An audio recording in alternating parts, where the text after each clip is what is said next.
കണ്ടുപരിചയം പോലും ഇല്ലാത്തൊരാളെ പോലെയായിരുന്നു ദീപു നിന്നത്. അരുണിമ ഇറങ്ങിയൊരു നിമിഷം ദീപുവിൻ്റെ മുഖത്തേക്ക് കണ്ണോടിച്ചു. ദീപുവിൻ്റെ മുഖത്ത് നോക്കാതെയുള്ള പരിഭവത്തിൽ നിന്നും അരുണിമയ്ക്ക് കാര്യം നല്ലപോലെ പിടികിട്ടി. ദീപുവിന് തന്നോട് പ്രണയം തന്നെ, അല്ലാതെ പൂവിൻ്റെ കാശ് ചോദിച്ചതിന് ദീപു ഇത്രയും പരിഭവപ്പെടേണ്ട കാര്യമില്ലല്ലോ. ഒരു കണക്കിന് പറഞ്ഞാൽ അത് മനസ്സിലാക്കാനുള്ള അരുണിമയുടെ കൊച്ചുതന്ത്രം കൂടിയായിരുന്നത്. അരുണിമ ഇറങ്ങിക്കഴിഞ്ഞ് പിറകെ 2 ചേച്ചിമാരും കൂടി ഇറങ്ങിയതിന് ശേഷം ദീപു അവളെ നോക്കാതെ വിസിൽ ആഞ്ഞൂതി സ്റ്റെപ്പിലേക്ക് ചാടാൻ ഭാവിക്കുമ്പോൾ പെട്ടെന്ന് അരുണിമ വട്ടം നിന്നു തടഞ്ഞു. ദീപു നിക്ക്. ദീപു അപ്പോൾ ഷോക്കേറ്റ പോലെ അരുണിമയെ നോക്കി നിന്നു. ദീപു എന്നാ ഈ കാശ് പിടിക്കേ. ദീപു അരുണിമയുടെ കയ്യിലേക്ക് നോക്കി.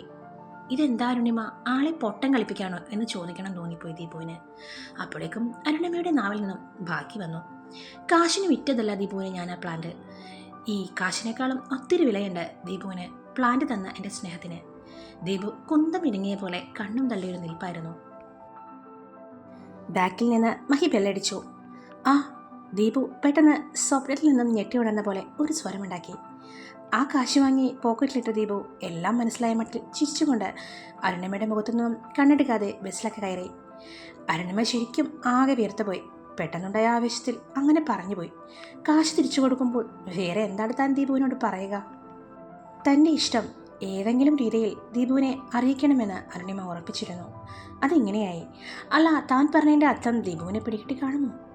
സ്റ്റോപ്പിലിറങ്ങി നടക്കവേ കപ്പയിലേക്ക് മുന്നിൽ നിന്നുകൊണ്ട് മാതാവിൻ്റെ മുഖത്ത് നോക്കി അരുണിമ മനസ്സുകൊണ്ട് ചോദിച്ചു. കാണും. താൻ പറഞ്ഞതിൻ്റെ പൊരുൾ ദീപുവിന് മനസ്സിലായി കാണും. വൈകിട്ട് ചായ കുടിക്കാൻ നിൽക്കുമ്പോൾ ദീപു മഹിയും വീണ്ടും ആ കാര്യം സംസാരിച്ചു. അപ്പോൾ എൻ്റെ ഐഡിയ വർക്കൗട്ടായി അല്ലേ ദീപുട്ടാ? ഹോ, ചേച്ചി ബസ്സിൽ വെച്ച് ചെടിയുടെ കാശ് വെച്ചപ്പോൾ ഈ മുഖം പോയ പോക്ക് കാണണം. പൊന്നോ, പെറ്റ തള്ള സഹിക്കൂല. ഒന്ന് പോടാ. അത് പിന്നെ എനിക്കപ്പോൾ ആകെ എന്താ പോലെ. നീ കുറേ പ്രതീക്ഷയും തന്ന് പെട്ടെന്ന് അവളെ കാശ് ചോദിച്ചപ്പോൾ എൻ്റെ സ്നേഹം അവൾക്ക് മനസ്സിലായില്ലല്ലോ എന്നൊരു ഫീൽ തോന്നി. അല്ലേടാ, അവൾ ഇറങ്ങുമ്പോൾ ആ പറഞ്ഞ ഡയലോഗിൻ്റെ അർത്ഥം അത് തന്നെയല്ലേ?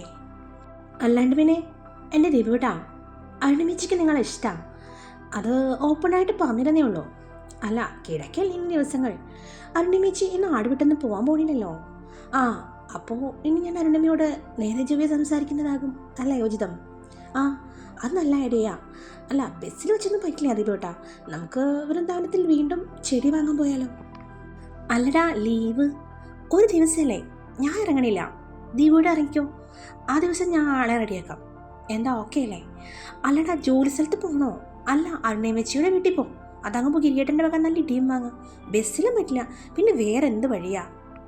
ഹേയ്, ഞാൻ വൃന്ദാവനത്തിൽ തന്നെ പോയിക്കോളാം. ഹോ, ഈ പ്രേമത്തിന് എന്തൊക്കെ റിസ്ക് എടുക്കണം അല്ലേ ദീപേട്ടാ? അറിയില്ലടാ, ഇപ്പോൾ ജീവിതത്തിൽ ഇത് ആദ്യമായിട്ടാണ്. എന്നാലും പ്രേമത്തിൽ അപാരമായ പല റിസ്കുകളുണ്ടെന്ന് മനസ്സിലായി തുടങ്ങുന്നുണ്ട്. അങ്ങനെ പറയും. മഹി ശരിവെച്ചു. മേല് കഴുകിയിറങ്ങി വരുമ്പോൾ ഉമ്മറത്ത് ഗിരിയേട്ടൻ ഉൾപ്പുണ്ടായിരുന്നു. കൂടെ വേറൊരാളുടെ ശബ്ദം കേട്ടപ്പോൾ അരുണിമ ചെവി ഓർപ്പിച്ചു. ആരാമേ ഉമ്മറത്ത്? അത് ഗിരിയുടെ ഏതോ കൂട്ടുകാരൻ. ഒരു പാക്കറ്റ് പാലും വാങ്ങിക്കൊണ്ട് വന്ന് കൈ തന്നിട്ട് ചായ വെക്കാൻ പറഞ്ഞു. പിന്നെ കൊടുക്കുമ്പോൾ നിന്റെ കയ്യിൽ കൊടുത്തു വിടാനും. എന്തിന്? എനിക്കറിയാൻ മേല. അരുണിമ വാതിലിനടുത്ത് ചെന്ന് നിന്ന് ഒളിഞ്ഞു നോക്കി. കാടൻ മുടിയും വെടിപ്പില്ലാത്ത താടിയും മുറുക്കി ചുവന്ന ചുണ്ടും കാതിലെ കടുക്കനും ആകെ കൂടി കണ്ടപ്പോൾ ഗിരിയേട്ടനേക്കാൾ വലിയ ഗുണ്ടയെ പോലെ തോന്നി അരുണിമയ്ക്ക്. ഇയാൾക്ക് പ്രത്യേകം ഞാൻ ചായ കൊണ്ടുകൊടുക്കാൻ ഗിരിയേട്ടൻ പറഞ്ഞിട്ടുണ്ടെങ്കിൽ ആ മനസ്സിൽ എന്തോ ദുരുദ്ദേശമുണ്ടല്ലോ. പെട്ടെന്ന് ഗിരി എഴുന്നേറ്റപ്പോൾ അരുണിമ ഒന്നും അറിയാത്ത പോലെ മുറിയിലേക്ക് കയറി വാതിലടച്ചു.